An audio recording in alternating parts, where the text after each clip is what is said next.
Hello guys, এই যে roller আজকে আবার গাইস আমরা এখন দেখি যে কাজ করতে সব পেট কাস্টমার গাইস। এই পেট কাস্টম বা অন্যরকম যে বাকি তিনটা কাস্টমার সেগুলো বলেন এই সব কাস্টমারদের চলে যাবে ভিডিওতে রিমুভ করে দেওয়া হবে। দেলা কিন্তু বলে দিয়েছে গাইস। তো কি আমরা কি আজকে কোনদিন কাস্টম খুলতে পারবো না? না গাইস, আমরা কাস্টম খুলতে পারবো নোট নিউ একটি কাস্টম কার্ড আসবে, সেটাতে আমরা সবই খেলতে পারবো। পেট কাস্টম বলুন বা আমরা যেটা খেলি আমাদের ফ্রেন্ডদের সাথে আমরা যে ফাইট করি সেটাতে খেলতে পারবো। ব্যাটল রয়্যাল মানে কাস্টম যেটা আমরা সবগুলো কাস্টম একসাথে খেলতে পারবো। বাস এই একটি কাস্টম দিয়ে আর কিন্তু চারটি কাস্টম লাগবে না আপনাদের। একটি কাস্টম দিয়ে আপনি একটি কাস্টম কিনে আপনারা সব কাস্টম খেলতে পারবেন।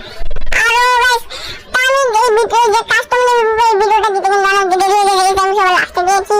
বাস তো আজকে তো তাই যে পর্যন্ত টাটা আমাকে মাত্র দেন গাইস। টাটা বাই, চ্যানেলটা সাবস্ক্রাইব লাইক কমেন্ট শেয়ার করে। হ্যালো গাইস, এই যে রোলার আজকে আবার গাইস আমরা এখন দেখি যে কাজ করতে সব পেট কাস্টমার গাইস। এই পেট কাস্টম বা অন্যরকম যে বাকি তিনটা কাস্টমার সেগুলো বলেন এই সব কাস্টমারদের চলে যাবে ভিডিওতে রিমুভ করে দেওয়া হবে। দেলা কিন্তু বলে দিয়েছে গাইস। তো কি আমরা কি আজকে কোনদিন কাস্টম খুলতে পারবো না? না গাইস, আমরা কাস্টম খেলতে পারবো নোট নিউ একটি কাস্টম কার্ড আসবে, সেটাতে আমরা সবই খেলতে পারবো। পেট কাস্টম বলুন বা আমরা যেটা খেলি আমাদের ফ্রেন্ডদের সাথে আমরা যে ফাইট করি সেটাতে খেলতে পারবো। ব্যাটল রয়্যাল মানে কাস্টম যেটা আমরা সবগুলো কাস্টম একসাথে খেলতে পারবো। বাস এই একটি কাস্টম দিয়ে আর